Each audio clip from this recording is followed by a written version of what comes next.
Hello my dear students, आज हम लोग डिस्कस करने वाले हैं रोटेशनल मोशन का एक बहुत ही important topic that is angular momentum conservation. इससे related DC Pandey, SC Verma और जेई से रिलेटेड जितने भी अच्छे प्रॉब्लम्स होंगे सबको सॉल्व करेंगे। चलिए शुरू करते हैं। आर्टिकल लगा लेंगे एंगुलर मोमेंटम कंजर्वेशन। ठीक है,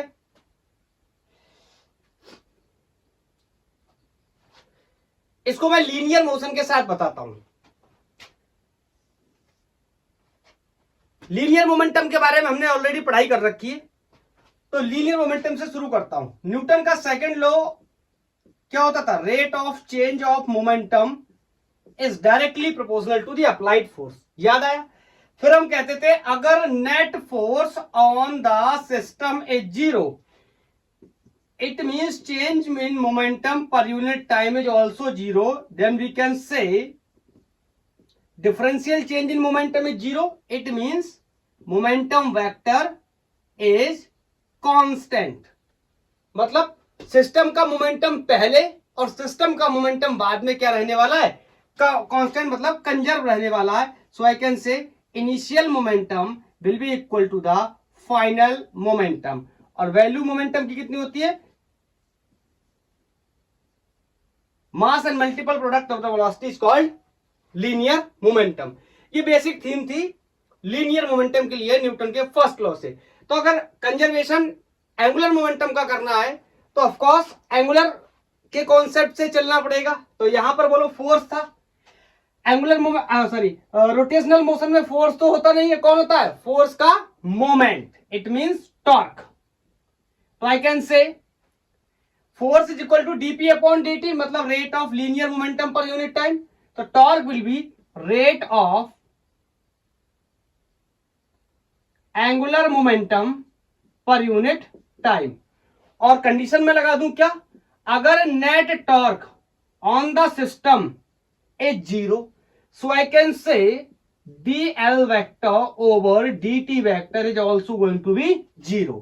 So I can say dl is constant. It means initial linear momentum of system will be equal to final linear momentum of system if there is no net external torque on the system. मैं आपको एक बात और बताना चाहता हूं। Linear momentum I times of omega होता है किसी रिजिड बॉडी के लिए। अगर आपको ये नहीं पता तो आपको उसका जस्ट प्रीवियस लेक्चर देखना चाहिए पहले, जिसमें मैंने डिस्कस किया हुआ है एंगुलर मोमेंटम कैसे हम कैलकुलेट करते हैं। और दूसरा तरीका r vector cross P vector या आर पी साइन थीटा या L equal to r m b sine theta. ठीक, मैं इसको अगर रिजिड बॉडी के हिसाब से बात करूं तो मैं बोलूंगा angular momentum initial will be equal to the angular momentum final. So I1 omega 1 is equal to I2 omega 2। Is that clear? बोलो। मैं यहां पर एक बात और भी क्लियर करना चाहता हूं। ये तो कंफर्म हो गया कि सिस्टम पे नेट एक्सटर्नल टॉर्क अगर जीरो है तो एंगुलर मोमेंटम क्या होने वाला है? कंजर्व होने वाला है। लेकिन इसके पीछे मैं आपको एक और बेसिक कॉन्सेप्ट क्लियर करने की कोशिश करता हूं। When net external torque on the system is zero, net external torque क्या है? जीरो। तो मैं बोलूंगा दी total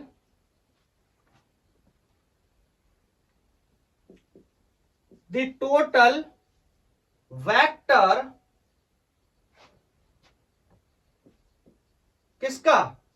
angular momentum will be constant for that reference. इसका क्या मतलब है मैं आपको बताता हूं।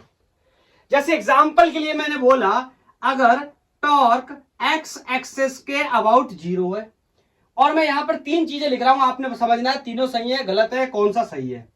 यहां पर मैं लिखने चला एल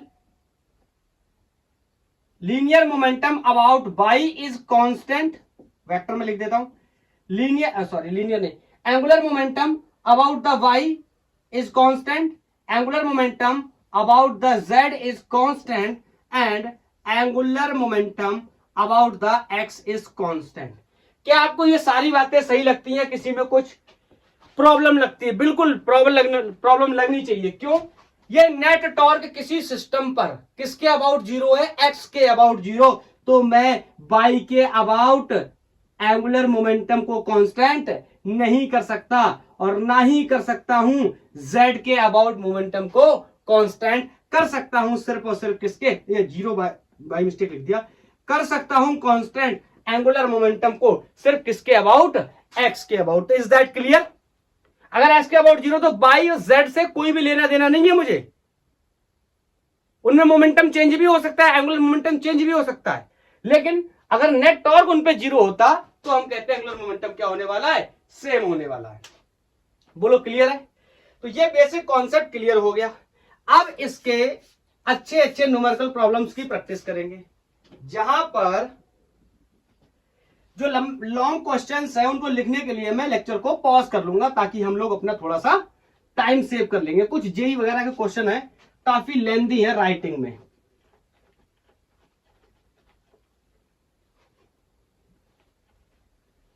चलो अब एक एक करके अलग अलग वैरायटी के क्वेश्चंस को ट्राई करते हैं। सबसे पहला क्वेश्चन मैं लेने जा रहा हूं डीसी पांडे सर की बुक से। डीसी पांडे से क्वेश्चन है, मैं बोल के पहले आपको बता देता हूं। एक कोई व्हील है जिसका मोमेंट ऑफ इनर्शिया आई है, जो अपनी एक्सिस के अबाउट रोटेट कर रहा है और बाद में मैं उस पर एक पार्टिकल रख देता हूं उसके रिम की साइड में। तो बताइए अगर उसकी इनिशियल वेलोसिटी उस व्हील की पहले ओमेगा नॉट थी तो बाद में उसकी वेलोसिटी या एंगुलर वेलोसिटी कितनी हो गई होगी। अब आप चाहो तो इस क्वेश्चन को सॉल्व करना भी शुरू कर सकते हो, या तब तक मैं क्वेश्चन को लिखता हूं। क्या a wheel of MOI is I and radius capital R is rotating about axis of rotation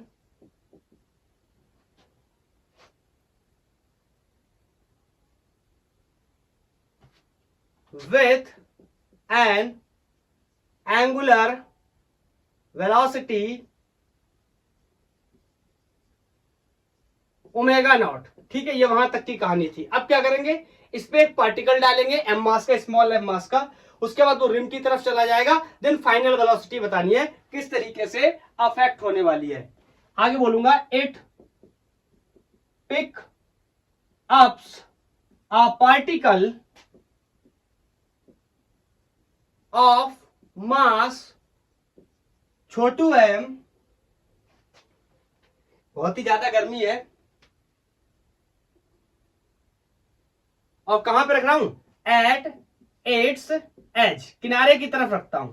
ठीक है, calculate its angular velocity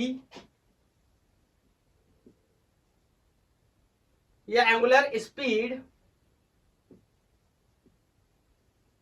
in that case. ठीक है, क्वेश्चन आप मोटा मोटा समझ गया मैं क्या बताना चाहता हूं। अगर इस पूरे को समझना, मैं एक पिक्चर बना देता हूं। ये मेरे पास एक व्हील है जिसका रेडियस कैपिटल आर है, और अगर ये इसके एक्सिस से पास करके जाता तो इसका मोमेंट ऑफ इनर्शिया आई है, और इस दरमियान ये इस तरीके से कुछ ओमेगा नॉट वेलोसिटी से घूम रहा है। उसके बाद मैंने इस रिम के एज पर यहां पर एक छोटू एम मास रख दिया, और मोमेंट ऑफ इनर्शिया वगैरह कैलकुलेट भी करना पड़ेगा। हाँ, तो फाइनली मैं क्या बोलना चाह रहा हूं, इसकी फाइनल वेलोसिटी कितनी होगी, लेट से मैंने ओमेगा मान के रखी है। अब बताओ, क्या कोई नेट एक्सटर्नल टॉर्क है? Answer will be no. तो मैं क्या कह सकता हूं, there is no net external torque. अगर कोई एक्सटर्नल टॉर्क नहीं है, it means angular momentum is going to be conserve here. तो कर सकते हैं easily, I1 omega 1 is equal to I2 omega 2। I1 in this case moment of inertia of wheel is I, is that clear, and the angular velocity is omega naught, and I2 हमें पता करना है और omega 2 भी हमें पता करना है। पूछो क्यों? I2 तो हमें पता करना पड़ेगा, मोमेंट ऑफ इनर्शिया तो चेंज हो गया। क्यों चेंज हो गया? क्योंकि इस पे एक पार्टिकल आ गया जिसका मास m है। अगर ये पार्टिकल नहीं आता तो दोनों का मोमेंट ऑफ इनर्शिया सेम होता, लेकिन पार्टिकल के आने से मोमेंट ऑफ इनर्शिया क्या हो गया? ऑफ कोर्स बढ़ गया, क्योंकि मास बढ़ गया।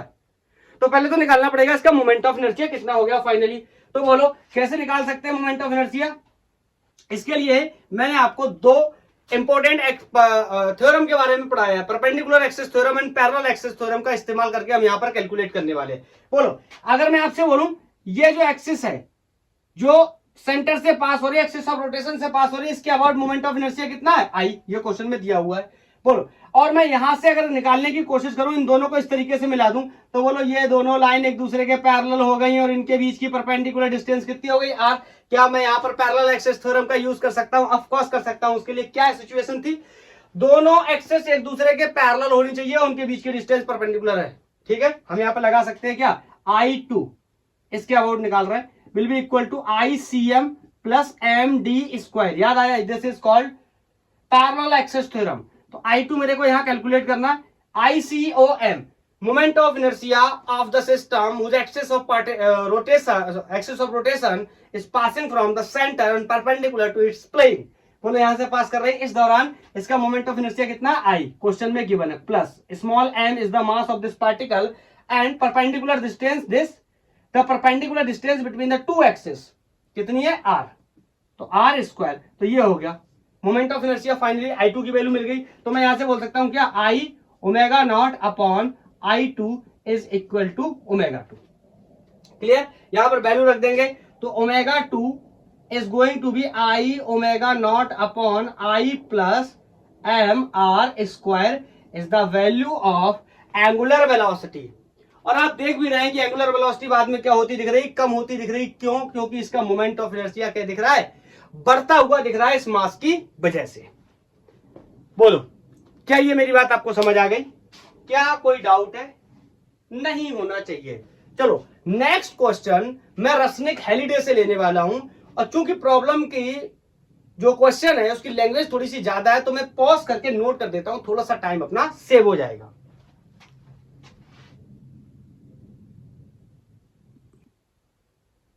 ये रसनिक हेलिडे का प्रॉब्लम है और बड़ा ही इंटरेस्टिंग क्वेश्चन है, काफी अच्छा क्वेश्चन है, आप पढ़ो। बोल रहा है कि एक कॉकरोच है विथ मास m। कॉकरोच है जिसका मास m है, राइड कर रहा है ऑन अ डिस्क, एक डिस्क के ऊपर राइड कर रहा है, of mass 600 m and radius r। Okay, आगे बोल रहा है disc rotates like merry go round. Merry go round आप जानती होंगी ये सब। It's central axis at angular speed 1.5 radian per second. Okay, a cockroach is initially at r equal to 0.800 r but crawls out to rim of disk। बोल रहा है treat the cockroach as a particle then its angular speed। बाद में angular speed कितनी हो गई होगी जब कॉकरोच रिम की साइड में आ गया होगा? पॉज करो, नोट करो और सॉल्व करो, देन हम लोग डिस्कस करेंगे कैसे सॉल्व होगा। कर लिया? ट्राई कर लिया? करें क्या? बोलो, मैं आपसे एक सवाल पूछना चाहता हूं। कॉकरोच को डिस्क पे डाला, क्या कोई नेट एक्सटर्नल टॉर्क है? आप बोलोगे नहीं है। और जब नेट एक्सटर्नल टॉर्क नहीं है तो हम क्या बोल सकते हैं? Angular momentum conservation. तो मैं यहां पे लगाने चला angular momentum conservation. Initial momentum will be equal to the final momentum. बोलो I1 omega 1 is equal to I2 omega 2। मेरे को बाद में बताना है इसकी एंगुलर स्पीड कितनी हो गई, मतलब ओमेगा 2 मेरे को बताना है। अब देख लेते हैं पहले क्या क्या मुझे गिवन है, उसके बाद में डिस्कस कर सकता हूं। कॉकरोच एक डिस्क के ऊपर बैठा है एंड डिस्क का मोमेंट ऑफ इनर्शिया अपन जानते हैं हाफ mr² होता है। तो पहले केस में मोमेंट ऑफ इनर्शिया मेरे को पता है और मैं इसकी वैल्यू को इजीली लिख सकता हूं। बोलो कितनी कितनी? Half mr²। ना, समझो ये कॉकरोच इस डिस्क पे, पहले कॉकरोच यहां कहीं था, ठीक है, फिर बाद में कॉकरोच इस रिम के आसपास आ गया या रिम के पास चला गया, और जब पहले यहां पे था तो इस कंडीशन में इसकी रेडियस गिवन है कि कितनी रेडियस पर ये रखा था, दिस इज गिवन। तो मैं आपसे प्रश्न पूछना चाहता हूं, इस कंडीशन में और इस कंडीशन में क्या मोमेंट ऑफ इनर्शिया कॉकरोच का अलग होगा? बिल्कुल अलग होगा। Cockroach inertia, moment of inertia की जनरल वैल्यू क्या होती है? mr²। बोलो बोलो, आर क्या हो रहा है? चेंज, बढ़ रहा है तो मोमेंट ऑफ इनर्शिया भी बढ़ जाएगा। तो यहां I1 को मैं डायरेक्ट mr² नहीं लिख सकता, उसमें दो चीजें इन्वॉल्व है, कौन? This and this. तो पहले तो दोनों ही केसेस में मोमेंट ऑफ इनर्शिया निकाल लेते हैं, फिर यहां रखेंगे और यहां रख करके वैल्यू को सॉल्व आउट करेंगे। ओके, तो पहले लगाते हैं यहां पे मोमेंट ऑफ इनर्शिया। बोलो कितना हो जाएगा इस पहली कंडीशन में? मोमेंट ऑफ इनर्शिया किसका? इस डिस्क का, तो सेंटर से पास करेगी डिस्क, तो कितना हो जाएगा? Half mr²। m कितना है? Mass of disc is 6m, तो ये हो गया 6m, और r², तो ये हो गया r²। ये तो हो गया किसका? डिस्क का। प्लस ये जो कॉकरोच बैठा हुआ है, इस कॉकरोच का भी तो निकालना है। कॉकरोच का कितना हो जाएगा? mr²। Mass of the cockroach is small m, बोलो, और डिस्टेंस कितना? ये रेडियस के बराबर, और रेडियस कितना? इतना, तो ये हो गया 0.8m का स्क्वायर। तो ये तो moment of inertia in first case मिल गया। अब मेरे को जब ये दूर चला गया तो यहां पर भी निकालना है, तो मैं इस क्वेश्चन को अब साफ करने जा रहा हूं क्योंकि मेरे को जरूरत पड़ने वाली है जगह की। ठीक है, तो इनिशियली मान लो मैंने यहां पे कैलकुलेट कर लिया, that is I equal to, ये हो गया 3mr² प्लस ये हो गया 64, 8 का स्क्वायर 64, और यहां पर r 64r², तो दिस इज हो गया ये 0.64 mr²। Is that clear? और इसको इसके साथ ऐड कर देंगे अपन, this is going to be 3.64 mr² is the moment of inertia when cockroach is near about centre, या इतनी दूरी पे है। लेकिन अब क्या हुआ कॉकरोच के साथ? कॉकरोच रिम के आसपास चला गया, तो इस केस में मैं मान लेता हूं मोमेंट ऑफ इनर्शिया I2 है, जिसकी वैल्यू हमें निकालनी है। Again moment of inertia of disc तो चेंज होने वाला है नहीं, क्योंकि ना तो डिस्क का मास चेंज हो रहा है ना डिस्क का रेडियस चेंज हो रहा है, तो this is again half m is 6m and r²। Is that clear? But क्या कॉकरोच का इनर्शिया या कॉकरोच का मोमेंट ऑफ इनर्शिया चेंज हो जाएगा? यस, ऑफ कोर्स हो जाएगा, क्योंकि ये डिस्टेंस क्या हो रही है? चेंज हो रही है। पहले ये इतनी थी, अभी जब रिम के पास पहुंच गया तो ये डिस्टेंस किसके बराबर हो गई? Capital R, which is the radius of disc. Is that clear? तो I can write m is छोटू m and r is capital R²। In that condition ये हमारा 3mr², ये mr², तो moment of inertia in second case is going to be 4mr²। Now story is very clear. मैंने moment of inertia पहले case में पता कर लिया, दूसरे केस में पता कर लिया। पहले केस में एंगुलर स्पीड मेरे को गिवन है 1.5 रेडियन पर सेकेंड, दूसरे में निकालना मेरे लिए बहुत ही आसान है। तो चलो मैं इसको अब आगे सॉल्व करता हूं। इस वाले रिलेशन को कैरी करते हुए यहां से मैं रखने चला, दिस वैल्यू यहां पे एक बार लिख दे रहा हूं, I1 ω1 is equal to I2 ω2 and the moment of inertia in first case is 3.64 into 3.64 mr² and the angular velocity is 1.5 radian per second. Moment of inertia in second case is 4 mr² into ω2। ये mr² से mr² मर गया। अब देखो यहां पर ω2 की value आ गई 3.64 इंटू 1.5 डिवाइडेड बाई 4। क्या ये तुम सॉल्व कर लोगे? और सॉल्व करने के बाद मेरे को ये बात बताना भी। इतना आ रहा है, ठीक है। मैं तुमसे एक प्रश्न पूछना चाहता हूं, पहले के मुकाबले एंगुलर स्पीड या एंगुलर वेलोसिटी बताओ बढ़ी या घटी? तो तुम क्या कहोगे? अरे दिखाई दे रहा है, पहले कितनी थी 1.5, अब कितनी हो गई 1.37। मैं तुमसे एक सवाल पूछना चाहता हूं, एंगुलर वेलोसिटी बाद में क्यों घट गई? क्यों? मेरी बात को बहुत ध्यान से सुनना, मैं कुछ अच्छी बात आपको यहां पर एक बताना चाहता हूं ताकि आप इस बात को फील कर पाओ। एक्चुअली में क्या है, आई ओमेगा क्या है, कांस्टेंट है कि नहीं? यही तो एंगुलर मोमेंटम है ना। अब इसमें अगर किसी एक चीज की वैल्यू बढ़ गई तो दूसरी वैल्यू को ऑटोमेटिक कम होना पड़ेगा, क्योंकि ओवरऑल वैल्यू को क्या रखना है, कांस्टेंट रखना है। तो पहले मोमेंट ऑफ इनर्शिया कम था क्योंकि पार्टिकल यहां पे था, बाद में मोमेंट ऑफ इनर्शिया बढ़ गया क्योंकि पार्टिकल रिम पे चला गया। तो बाद में अगर मोमेंट ऑफ इनर्शिया बढ़ा है तो एंगुलर स्पीड को कम होना पड़ेगा ना। बोलो, यही तो कॉन्सेप्ट है। अगर एंगुलर मोमेंटम क्या है, कांस्टेंट है, कंजर्व है, तो अगर एक चीज बढ़ेगी दूसरी चीज घटेगी, वो हमें देखने को भी मिल रहा है। पहले केस में कॉकरोच का मोमेंट ऑफ इनर्शिया कम था, इस वजह से एंगुलर वेलोसिटी या एंगुलर स्पीड ज्यादा थी 1.5 रेडियन पर सेकेंड। लेकिन दूसरे केस में कॉकरोच का मोमेंट ऑफ इनर्शिया बढ़ गया, इस वजह से उसकी स्पीड या वेलोसिटी एंगुलर क्या हो गई, कम हो गई। I think question is very clear. बोलो, अब मैं एक क्वेश्चन एससीबी से लेना चाहता हूं, एससी वर्मा सर की बुक से। काफी अच्छा क्वेश्चन है। क्वेश्चन तो बहुत लॉन्ग है राइटिंग में, मैं ऐसा कर रहा हूं आधा उसका डायग्राम बना करके आपको समझा दे रहा हूं, और थोड़ी जितनी लैंग्वेज की जरूरत है उतनी लैंग्वेज में आपको लिखवा दूंगा। चलो पहले मैं डायग्राम बना के बताता हूं क्या कहानी है, सुनने की और समझने की कोशिश करना। मेरे पास ना एक रॉड है इस तरीके से, और इस रॉड की जो लेंथ है ये कोई ए लेंथ है, ठीक है।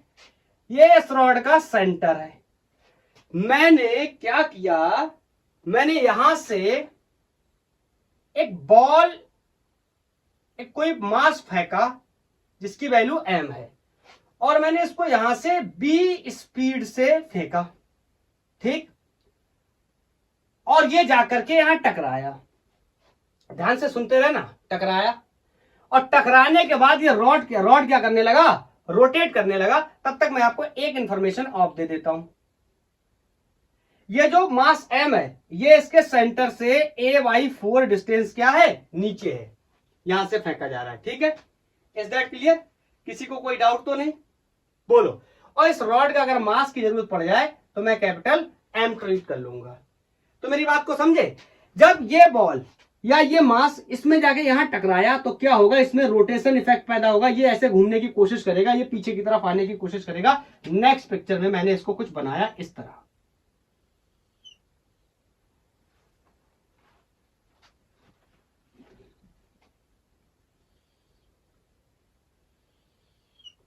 ये रॉड इस पॉइंट के अबाउट, इस पॉइंट ए के अबाउट इस तरीके से रोटेट होना शुरू हो गया। वेरी इंपॉर्टेंट, ध्यान से एक बात और सुनना, ये रोटेट भी होगा क्योंकि यहां पर लगा है, तो ये इधर भी घूमेगा, और यहां सेंटर पे के आसपास फोर्स लगने की वजह से, वेलोसिटी लगने की वजह से ये आगे की तरफ भी मूव करेगा। मैंने बोल दिया लेट्स से इसकी वेलोसिटी या स्पीड कोई v1 है। Is that clear? ये दोहरा क्वेश्चन है, ट्रांसलेशन मोशन भी हो रहा है, रोटेशन भी हो रहा है। बहरहाल हम पढ़ेंगे आगे चल के रोलिंग के बारे में पढ़ेंगे, वहां पर भी मैं आपको डिटेल में बताऊंगा। चलो इतनी बात समझ गए। अब क्वेश्चन है the velocity of centre of rod, मतलब v1 के बारे में बताओ, पहला पार्ट। दूसरा part, the angular velocity of rod just after collision, जैसे ही टकराए उसके बाद, ठीक है। और एक इंफॉर्मेशन और है, after collision ball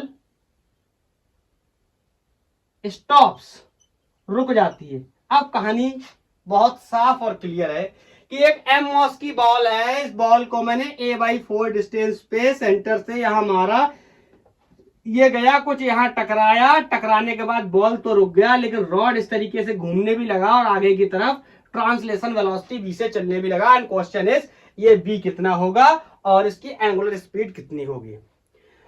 question is very clear and answer should be also very clear. This question is from SCB, SC Verma sir की बुक का सवाल है। अब ये क्वेश्चन दो अलग अलग पहलुओं को लेकर के चल रहा है। किसको? ट्रांसलेशनल वेलोसिटी की बात कर रहा है। इट मींस हम लीनियर मोमेंटम कंजर्वेशन जैसी चीजों की बात करेंगे, और एंगुलर वेलोसिटी की बात कर रहा है। इट मींस हम एंगुलर मोमेंटम कंजर्वेशन की बात करेंगे। Let me check about the two condition of the different conservations.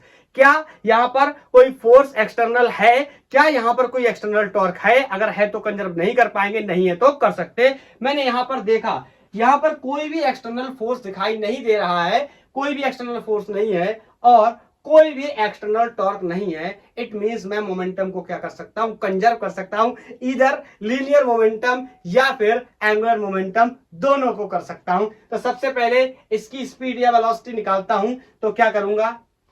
लिख देता हूं, there is no external force. It means momentum क्या है? कंजर्व है। ये मेरा पी थोड़ा सा ऐसा बनता है, कंजर्व है। तो I can say initial momentum will be equal to the final momentum. अब मेरी बात को ध्यान से सुनना, इनिशियल मोमेंटम और फाइनल मोमेंटम में किस किस चीज के मोमेंटम को लेने वाले? बोलो। This story is before collision, this story ball plus rod, and this story is after collision. ऐसा कोलिजन के बाद हुआ है। तो कोलिजन से पहले मोमेंटम प्लस कोलिजन के बाद मोमेंटम। तो कोलिजन से पहले दो ऑब्जेक्ट है, एक ये बॉल है और ये एक रॉड है, दोनों के मोमेंटम को लिखना पड़ेगा। मतलब momentum of ball plus momentum of rod, और कौन सा? Initial momentum. फिर बाद में momentum of rod plus momentum of ball after collision means final. एक चीज क्लियर है, बॉल बाद में रुक गया है, इसका मतलब बॉल का final linear momentum is going to be 0 and initial linear momentum of rod is going to be 0, क्योंकि इनिशियली रॉड किस पे है? रेस्ट पे है। तो मैं कह सकता हूं कि कौन बचा मोमेंटम? किसका बचा? बॉल का। और बॉल का momentum I can right very easily, mb is going to be the momentum of the rod। Rod का मास कितना है? कैपिटल M, एंड स्पीड कितनी है? वेलोसिटी कितनी? v1। तो यहां से v1 की वैल्यू निकल करके आ गई छोटू m upon capital M into v. ये SCB सर ये छोटे M और बड़े M का इस्तेमाल बहुत करते हैं, और मेरा राइटिंग खराब होने की वजह से कभी कभी छोटा और बड़ा एक जैसा लगने लगता है, तो मैं M1 और M2 ट्रीट कर लेता हूं। लेकिन आज मैंने सक्सेसफुली छोटा और बड़ा M दोनों बना दिए। Is that clear? बोलो। तो इतनी वेलोसिटी होगी इस रॉड की, सेंटर की। ट्रांसलेशन वेलोसिटी भी मैं बोल सकता हूं इसको, अगर वैल्यूज दी होती तो यहां पर अपन मैथमेटिकल आंसर भी निकाल लेते। बोलो। एक पार्ट तो क्लियर है, नोट कर लिया? 1 2 3 हटाऊं? चलो ठीक, हटा देता हूं इसको। अब दूसरा पार्ट पैदा होता है अबाउट द एंगुलर मोमेंटम। क्यों? एंगुलर वेलोसिटी निकालनी है तो एंगुलर मोमेंटम की हेल्प से ही निकाल सकते हैं। तो let me check, is there a torque, external torque? No, there is no external torque. It means L initial is going to be L final. फिर से वही बात है, दो अलग अलग चीजों का मोमेंटम लिखना। तो angular momentum of ball plus angular momentum of rod, कब? जस्ट बिफोर कोलिजन, मतलब initial, and after collision ball और रॉड का फाइनल मोमेंटम। अरे सर ये तो m मास है, इसका तो एंगुलर मोमेंटम होता नहीं है। नहीं, ये चीजें मैं आपको पहले से क्लियर कर चुका हूं।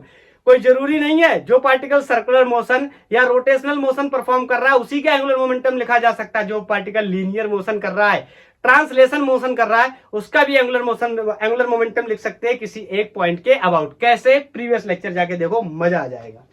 बोलो। अब चलो यहाँ पे जल्दी जल्दी चेक कर लेते हैं। यहां पे जल्दी जल्दी चेक कर लेते हैं। बताओ क्या ये रॉड पहले घूम रही थी? Of course not. Is that clear? Is that clear? Okay. क्या आफ्टर कोलिजन ये बॉल तो रुक गया था, तो इसका कोई भी एंगुलर मोमेंटम नहीं होगा। पहले देख लेते बॉल का एंगुलर मोमेंटम क्या होगा। तो एंगुलर मोमेंटम क्या होता है मैं आपको अभी अभी बता के आया हूं। मैंने बताया था आर पी साइन थीटा या r vector cross P vector, short में थोड़ा सा समझते, और m B r sine theta. बोलो साइन थीटा क्या था? वेलोसिटी और आर वेक्टर के बीच में एंगल। अब ध्यान से सुनना, ये जो बॉल है ये चल रहा है और मेरे को यहां से ये डिस्टेंस चाहिए, ये डिस्टेंस चाहिए, परपेंडिकुलर डिस्टेंस लेता हूं मैं कहां से? जिस पॉइंट के अबाउट निकालना है। किसके अबाउट निकाल रहा हूं? किसके अबाउट निकाल रहा हूं? Centre of rod. मैं लिख दे रहा हूं यहां पे एंगुलर, चलो अच्छा मैं यहां पे ना लिख के यहां लिख दे रहा हूं नीचे आगे। इसको इक्वेशन यहां बना दे रहा हूं। बॉल का इनिशियल एंगुलर मोमेंटम रॉड के फाइनल एंगुलर मोमेंटम के बराबर। आगे कुछ एक्सपोज ना करके यहीं पे इक्वेशन एक बना दे रहा हूं। और क्या करता हूं? इसका एंगुलर मोमेंटम कैलकुलेट करने की कोशिश करता हूं। तो मैं बोलने चला एंगुलर मोमेंटम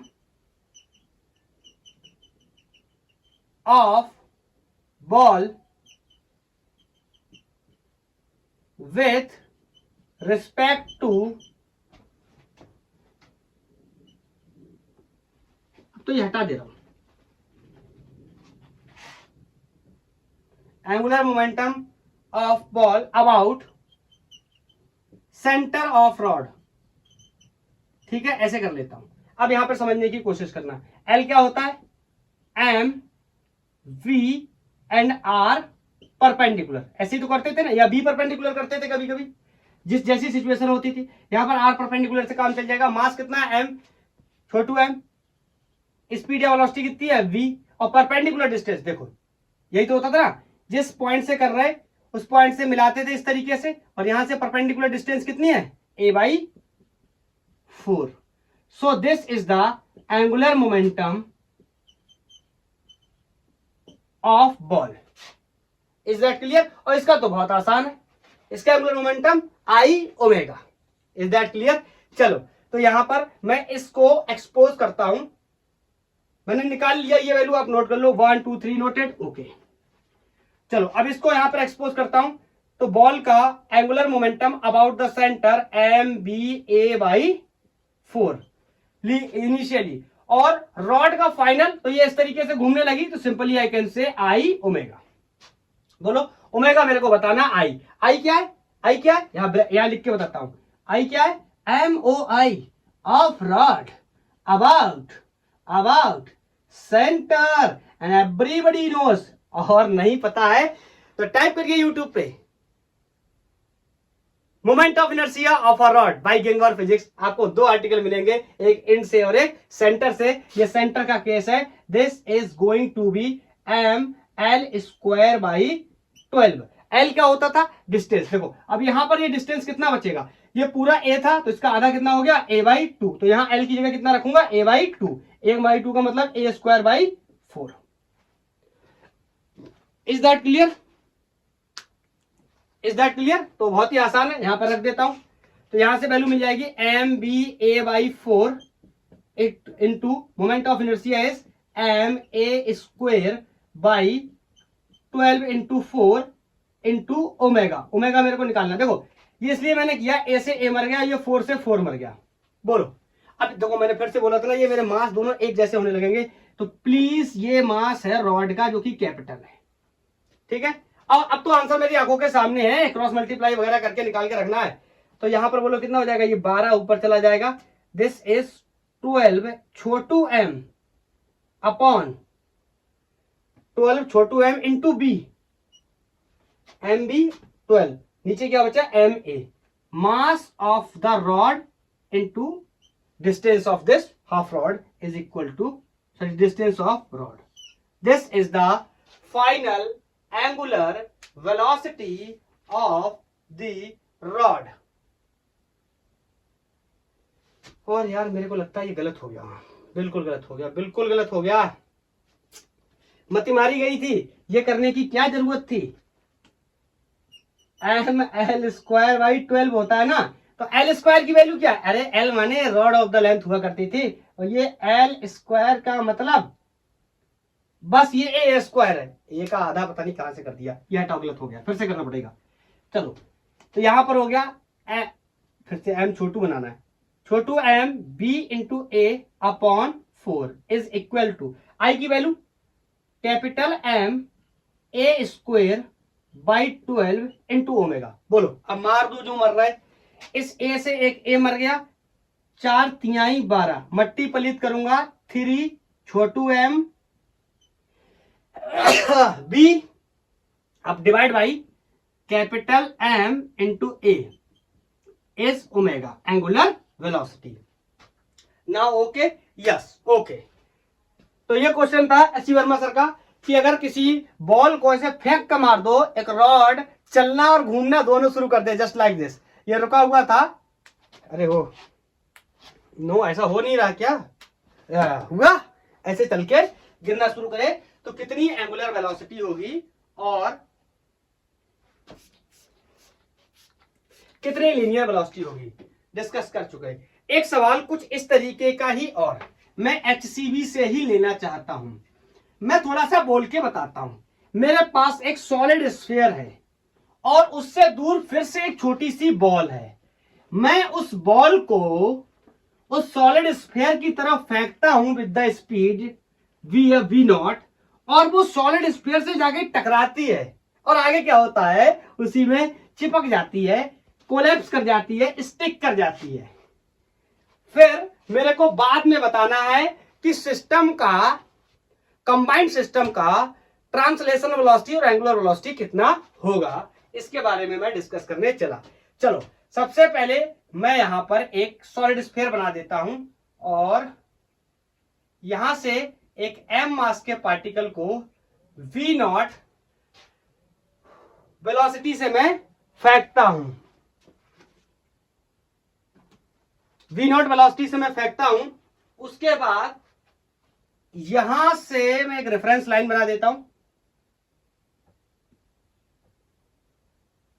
ग्राउंड से ये h हाइट की ऊंचाई पे है और रेडियस ऑफ दिस स्फीयर यहां से टच है, ठीक है, radius of sphere is capital R.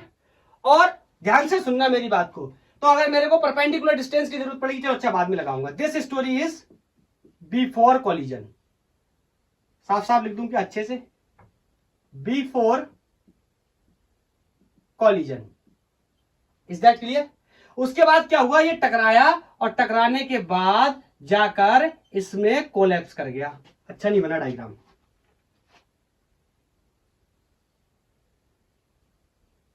ये इस तरह कोलैप्स कर गया, चिपक गया। अब क्वेश्चन है कि ये बी वेलोसिटी से चल रहा है ये बताओ, और ये ओमेगा वेलोसिटी से घूमना शुरू करता है। आई थिंक ये दो बातें हमें बतानी है।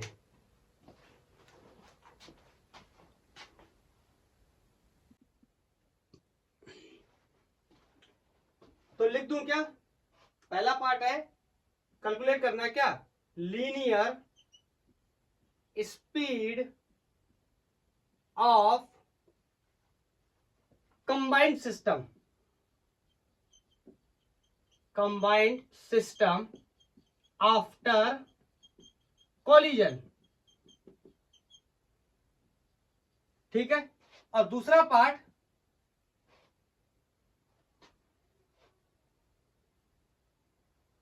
एंगुलर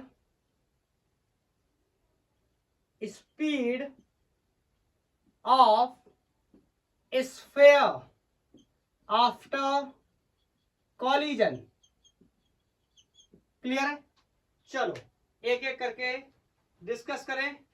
तुम लगाओ, पहले पहले तुम लगाओ।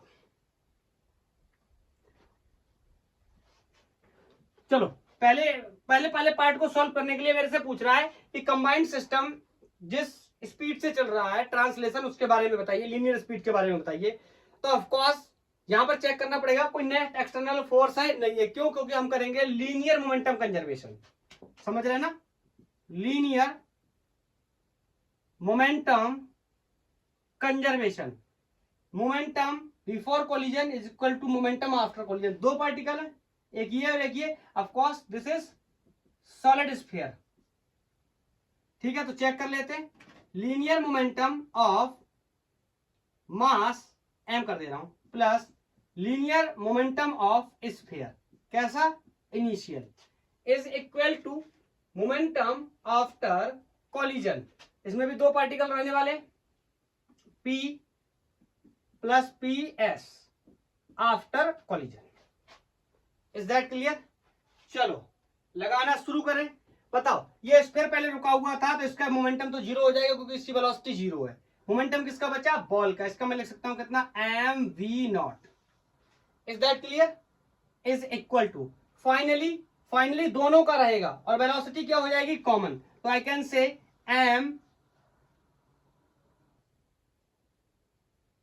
We plus capital M.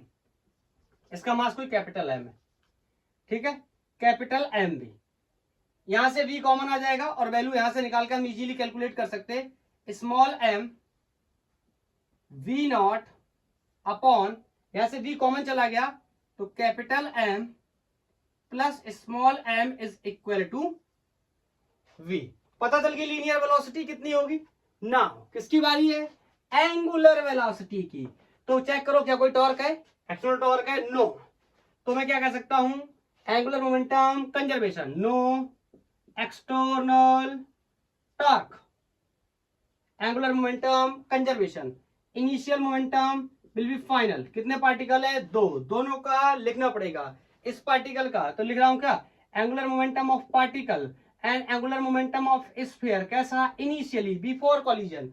Angular momentum of particle plus angular momentum of sphere after collision, मतलब फाइनल। Is that clear? अब समझने की कोशिश करते हैं।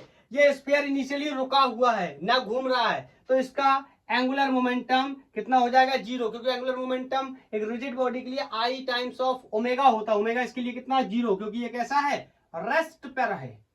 Is that clear? अब बचा कौन, पार्टिकल का। पार्टिकल का मोमेंटम निकालना बहुत ही आसान है। R vector cross P vector, या आर पी साइन थीटा, या आर एम, या एम बी आर परपेंडिकुलर। तो मैं लगाने चला M, velocity is v naught, R perpendicular. R perpendicular कहां से, अभी अभी मैंने निकाल के बताया था, फिर से एक बार बता दे रहा हूं। Angular momentum of particle about centre of sphere. इस स्फीयर के सेंटर के अबाउट निकालेंगे तो मेरे को चाहिए होगी क्या, परपेंडिकुलर डिस्टेंस। बोलो, ये मास इस तरीके से जा रहा है, इसका ये लाइन है, तो बोलो यहां से परपेंडिकुलर डिस्टेंस यही तो बची, यही तो बची। ये कितनी हो गई, अच्छा बताओ, ये पूरी h है, यहां से यहां तक इतनी r है, तो बची हुई कितनी, बोलो जल्दी बोलो, जल्दी बोलो, h माइनस r। कोई डाउट, कोई डाउट नहीं होना चाहिए। तो एम बी, मैं एक बार लिख दूं क्या, चलो एक बार लिख देता हूं, एम बी आर परपेंडिकुलर, यही तो लिखते थे, इज इक्वल टू, बोलो आगे सुनो, पार्टिकल का एंगुलर मोमेंटम और सॉलिड स्फीयर का एंगुलर मोमेंटम कितना होने वाला है। तो पार्टिकल का एंगुलर मोमेंटम लिखना मेरे लिए बहुत आसान है, मैं एक बार लिख दे रहा हूं क्या, एम आर स्क्वायर, और इतना ही हो गया, ये लिख भी गया। क्यों, इसका मास छोटू एम है और डिस्टेंस कितनी है, यहां से ये आर। क्लियर? तो इसका एंगुलर, सॉरी वेरी सॉरी, मैं एक बार पूरी बात लिख करके आपको बता देता हूं। I moment of inertia of this mass plus moment of inertia of solid sphere, लेकिन ये स्पिन करेंगे या घूमेंगे दोनों एक कॉमन वेलोसिटी ओमेगा से। मैं जो लिख रहा था वो भी सही था, लेकिन एक स्टेप आगे बढ़ाना चाहिए था मुझे। तो एम बी, बोलो आर परपेंडिकुलर, ये हो गया, इतनी डिस्टेंस तो बची, ये this is called H minus R, अभी अभी हमने कैरी करी। बोलो moment of inertia of this mass, moment of inertia क्या होता है, एम आर स्क्वायर। बोलो perpendicular distance from the axis of rotation, तो ये हो गई अपनी एक्सिस ऑफ रोटेशन, और यहां से परपेंडिकुलर डिस्टेंस ये कितनी है, capital R, which is the radius of sphere. So I can say small M are square is the moment of inertia of this mass. मेरी बात को समझ रहे हैं, दोनों के जैसे मास यहां पर ऐड कर दिए थे, ऐसे दोनों के मोमेंट ऑफ इनर्शिया ऐड कर दिया। आप चाहो तो एक लाइन अगर आपको और भी बढ़ाने का शौक है तो आप ऐसे भी कर सकते हो, ऐसे फिर बाद में ओमेगा को क्या लो, कॉमन लो, तो मैं चाहे जैसे आपको समझ में आया वैसे कर लो। सॉलिड स्फीयर है, सॉलिड स्फीयर का moment of inertia about the centre passing through centre about it's any diameter is 2/5 m r²। बोलो ओमेगा बाहर कॉमन, ये मास थोड़ा सा देखते रहना, ठीक है। कैपिटल एम, मेरे को ओमेगा बताना है, तो आंसर तो आ गया, बस वैल्यू जो है मैनेज करनी है। तो यहां से omega is equal to M V H minus R upon divide by this whole function small M are square plus 2/5 capital M are square. यही हो गई इसकी क्या, angular velocity after collision. Clear. अगर आपको ये नहीं पता 2/5 एम आर स्क्वायर ये कहां से आए, यूट्यूब पे टाइप करिए moment of inertia of solid sphere by गैंगर फिजिक्स, आपको ये मिल जाएगा। और उसके साथ साथ कोन का भी मिलेगा, 2 आर्टिकल मिलेंगे, स्फीयर और cone, hollow sphere, solid sphere, hollow cone और सॉलिड कोन के आपको 4 आर्टिकल मिल जाएंगे टोटल, दोनों के, एक हॉलो और एक सॉलिड का। Is that clear? बोलो। अब मैं एक क्वेश्चन जेईई मेंस से लेना चाहता हूं, थ्योरेटिकली मतलब उसकी लैंग्वेज थोड़ी सी ज्यादा है तो मेरे को लिखनी पड़ेगी, तो मैं पॉज करके वीडियो को उसकी लैंग्वेज को लिख लेता हूं, देन आफ्टर उसको हम लोग सॉल्व करेंगे।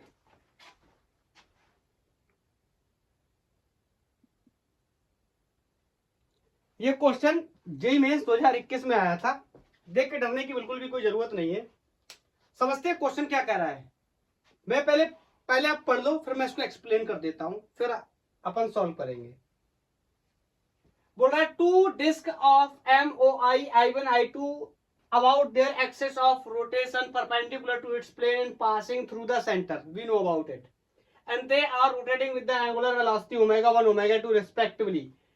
They are brought into the contact face to face where their axis of rotation coaxially and loss in kinetic energy of the system in this process. आप बोलोगे सर ये तो हम रोटेशन, हम लोग एंगुलर कंजर्वेशन की बात कर रहे थे, एंगुलर मोमेंटम के, और ये तो लॉस इन काइनेटिक एनर्जी पूछ रहा है। Yes, this is the mix problem, हम लोग मिक्स प्रॉब्लम की बात करने वाले हैं, ठीक है। तो अगर आप ट्राई करना चाहते हो तो ट्राई कर लो, मैं टाइम दे रहा हूं आपको, 1 2 3 कर लिया, और ऑप्शन अगर आपका सी आ गया है इट मीन्स करेक्ट ऑप्शन है, ठीक है। अब चलो देखते हैं इसको हम कैसे सॉल्व करेंगे।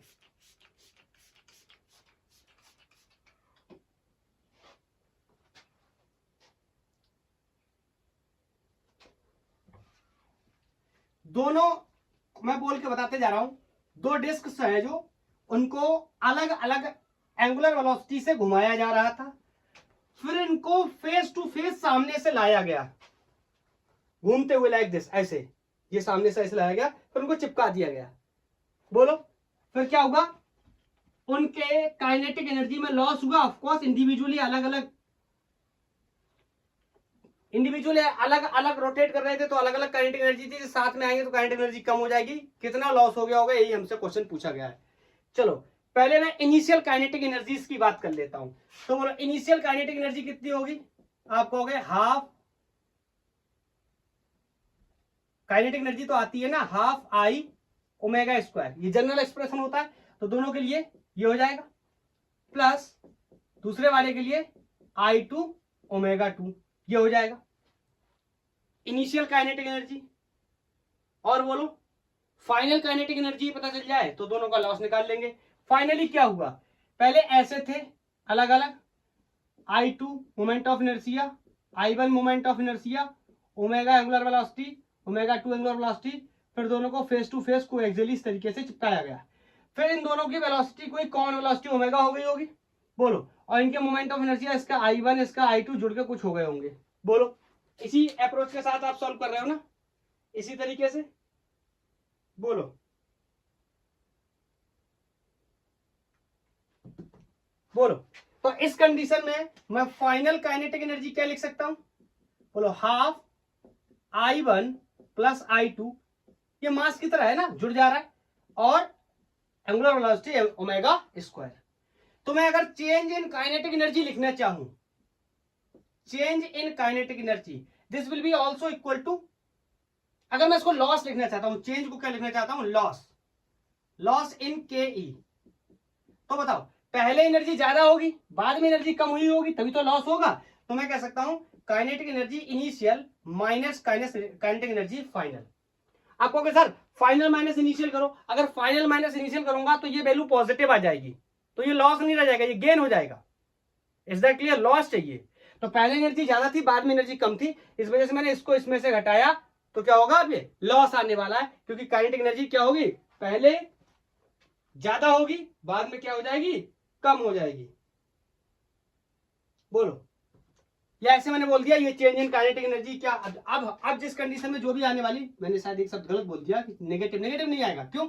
अरे पहले ज्यादा है बाद में कम है, पहले ज्यादा है बाद में कम है, ये प्लस की वैल्यू आएगी, और इसी को मैंने क्या बोल दिया, लॉस, तो ये ऑटोमेटिक क्या होगी, माइनस की। और अगर मैं चेंज निकालना चाहता हूं तो फाइनल माइनस इनिशियल लिखूंगा, तो जो वैल्यू आएगी वो नेगेटिव आएगी, that means that will be the loss. Is that clear? लेकिन मैं पहले लॉस मान रहा हूं, इसलिए मैं इनिशियल में से फाइनल को क्या कर रहा हूं, सबट्रैक्ट कर रहा हूं। चलो अब लिखने चले, change in kinetic energy, I also know this is also loss. तो मैंने इनिशियल काइनेटिक एनर्जी कितनी है, half I1 omega 1 square plus half I2 omega 2 square minus final में से घटाना है, फाइनल कितना, half I1 plus I2 omega square. अब प्रॉब्लम क्या है, ये ओमेगा 1 है, ये ओमेगा 2 है और ये ओमेगा है, तीन बार अलग अलग वेलोसिटीज दे रखी है, एंगुलर वेलोसिटीज दे रखी है, जो कि मुझे ऑप्शंस में अगर मैं चेक करूंगा तो ऑप्शन सिर्फ ओमेगा 1 और ओमेगा 2 के टर्म्स में है, और उसमें कुछ भी नहीं है, ओमेगा 1 माइनस ओमेगा 2 का square minus whole square like that. ठीक, तो मैं यहां पर एक और चीज का इस्तेमाल कर सकता हूं, एंगुलर मोमेंटम कंजर्वेशन का, क्योंकि यहां पर एक्सटर्नली कोई भी टॉर्क नहीं है, there is no external torque, it means L क्या होने वाला, सॉरी एंगुलर मोमेंटम क्या होने वाला, कांस्टेंट या कंजर्व। तो मैं कह सकता हूं initial angular momentum will be final angular momentum equal to the final angular momentum. Initial में कौन, ये दोनों अलग अलग, बाद में दोनों जुड़ के एक।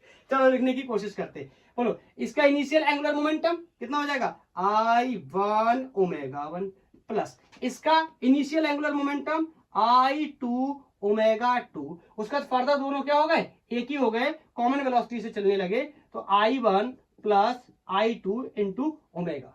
यहां से ओमेगा की वैल्यू मेरे को पता चल गई, omega 1 I2 omega 2 upon I1 plus I2। इसको कोई इक्वेशन एक मान लो और बोलो पुट इन 1। अब कैलकुलेशन तो तगड़ी होने वाली है इसमें, बोलो पुट इन 1। नोट कर लिया? चलो मैं यहां से ऊपर से इसको रखना शुरू करता हूं।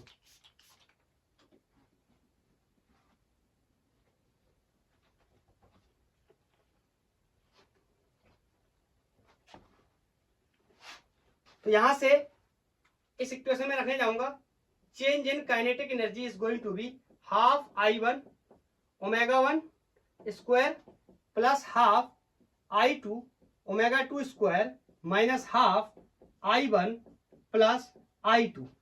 ठीक, और ओमेगा की वैल्यू पता चली, उसका क्या करना है, स्क्वायर।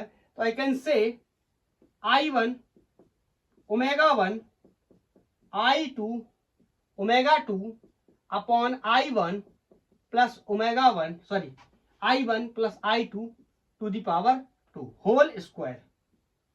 Is that clear? बोलो क्या ठीक है? यहां से हटाता हूं अब इसको।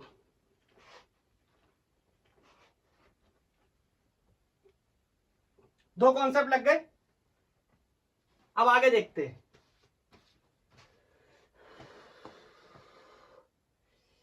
अच्छा मैं ऐसे लिख दे रहा हूं, देखो यार थोड़ा बहुत कैलकुलेशन में सपोर्ट करना ना, मैं डायरेक्ट आंसर भी छोड़ दूंगा, वरना कहीं ना कहीं पर छोड़ना ही पड़ेगा, बहुत लंबा सॉल्व करना पड़ेगा अदरवाइज। देखो ये I1 प्लस I2 का होल स्क्वायर है 1 अपॉन में, मतलब इसको मैं दो बार लिख सकता हूं, और दो बार लिखूंगा तो एक बार इससे ये मर जाएगा। नहीं समझ पाए? इसका मतलब ये तो होल स्क्वायर ऊपर हो जाएगा, लेकिन नीचे क्या रह जाएगा, I1 प्लस I2। देखो मैं लिखता हूं, बताना गलत लगे तो बताना, I1 ओमेगा 1 I2 ओमेगा 2, इसका मैं कर ले रहा हूं whole square. Is that clear? और नीचे रह गया सिर्फ और सिर्फ I1 प्लस I2। बोलो ये दो बार था, एक बार इससे एलिमिनेट हो गया, समझे? अब क्या है, इसका ले लो एलसीएम, तो इन सब में क्या हो जाएगा, मल्टीप्लाई काइनेटिक एनर्जी चेंज, या इसी को लॉस निकाल रहा हूं इसीलिए फाइनल बाद में रखा है। तो यहां पे हो जाएगा ये I1 plus I2 into 1/2 omega 1 sorry 1/2 half I1 omega 1 square plus यहां पर भी आ जाएगा I1 प्लस I2 और इसके साथ half I1 sorry not I1 I2 omega 2 square minus ये वाला function half I1 omega 1 square no I1 omega 1 I2 omega 2 whole square और पूरे के बटे में I1 प्लस I2। अब मेरी बात को ध्यान से सुनना, अब इसका इसमें मल्टीप्लाई करो, फिर इसका इसमें मल्टीप्लाई करो, इसका इसमें मल्टीप्लाई करो, फिर इसका इसमें मल्टीप्लाई करो और ध्यान से सुनना, ये a प्लस बी का होल स्क्वायर बन गया। मतलब इसको खोल के बता दे रहा हूं I1 square omega 1 square plus I2 square omega 2 square plus 2 times of this यही तो होता है ना I1 I2 ओमेगा 1 ओमेगा 2। ये सॉल्व करके खोल करके इतना हो जाएगा और ये माइनस से मल्टीप्लाई होके सारी वैल्यूज ये और ये माइनस हो जाएंगे। उसमें से क्या होगा, ये वाली वैल्यू जब इसके साथ मल्टीप्लाई करेंगे, चलो अच्छा करता हूं, ओह बहुत ही, यहां पर ये हो जाएगा हाफ I1 स्क्वायर, इसका इसके साथ कर रहा हूं ओमेगा 1 स्क्वायर, फिर इसका इसके साथ कर रहा हूं plus half I1 I2 omega 1 square, फिर इसका इसके साथ कर रहा हूं half I1 I2 omega 2 square plus इसका इसके साथ कर रहा हूं हाफ I ओमेगा 2 स्क्वायर। उसके बाद ये जो लिखा हुआ है ना, ये इसका पूरा सोल्यूशन है। उसके बाद ये divide by I1 plus I2, यहां से चेंज इन काइनेटिक एनर्जी, यही क्या है, लॉस। अब जो मरते हुए दिखाई दे उनको मार डालो या जो जुड़ते हुए दिखाई दे उनको जोड़ डालो।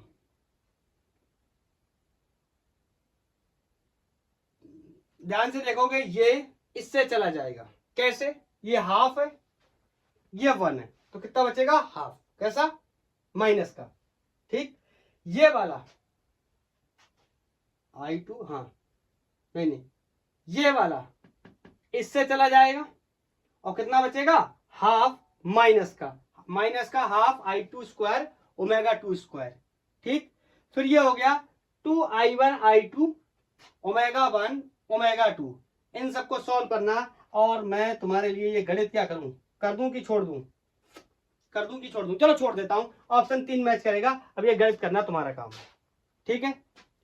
मैथमेटिक्स इसको सॉल्व कर लेना, कुछ खास कठिन नहीं, थोड़ा सा लेंदी है, 2-3-4 स्टेप्स इसमें करने पड़ेंगे तभी आ जाएगा। ओके चलो अब एक और क्वेश्चन ले लेते, मैं उसको नोट कर देता हूं बोर्ड के ऊपर। ओके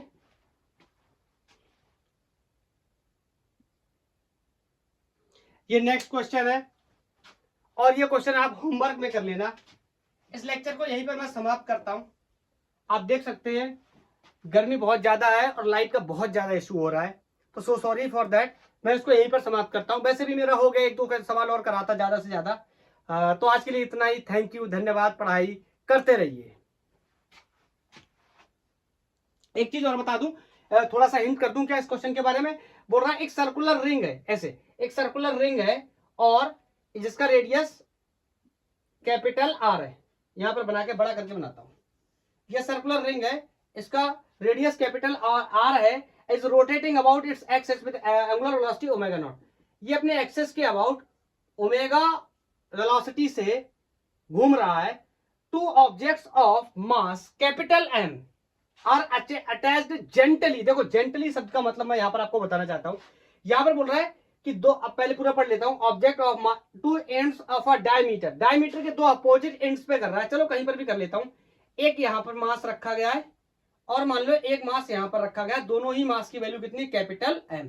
जेंटली वर्ड का मतलब यह है कि इस तरीके से रखूंगा कि इसकी जो रोटेशन है या इसकी जो काइनेटिक एनर्जी है उसमें कोई भी चेंज नहीं होगा। मतलब मैं कोई भी वर्णन करवाने वाला नहीं हूं। इस तरीके की कहानी है। बोलो, तो बहुत ही आसान है। फाइनल वेलोसिटी कितनी होगी, तो पहले इनिशियल लिखने जाएंगे इसका angular momentum I omega, omega velocity है, मोमेंट ऑफ इनर्शिया इसका पता है हमें सर्कुलर रिंग का। अब दो को और रख दिया, दो मासेस को रख दिया तो कितने का हो जाएगा, इसका मोमेंट ऑफ इनर्शिया mr², इसका moment of inertia mr² plus इस रिंग का मोमेंट इनर्शिया भी mr², लेकिन डिफरेंस क्या, ये कैपिटल M है और इस रिंग का मास स्मॉल m में जोड़ दोगे, एक आंसर आसानी से मिलता हुआ दिखाई देगा। बोलो तो ओके, यहीं तक आज के लिए इतना ही। थैंक यू, धन्यवाद।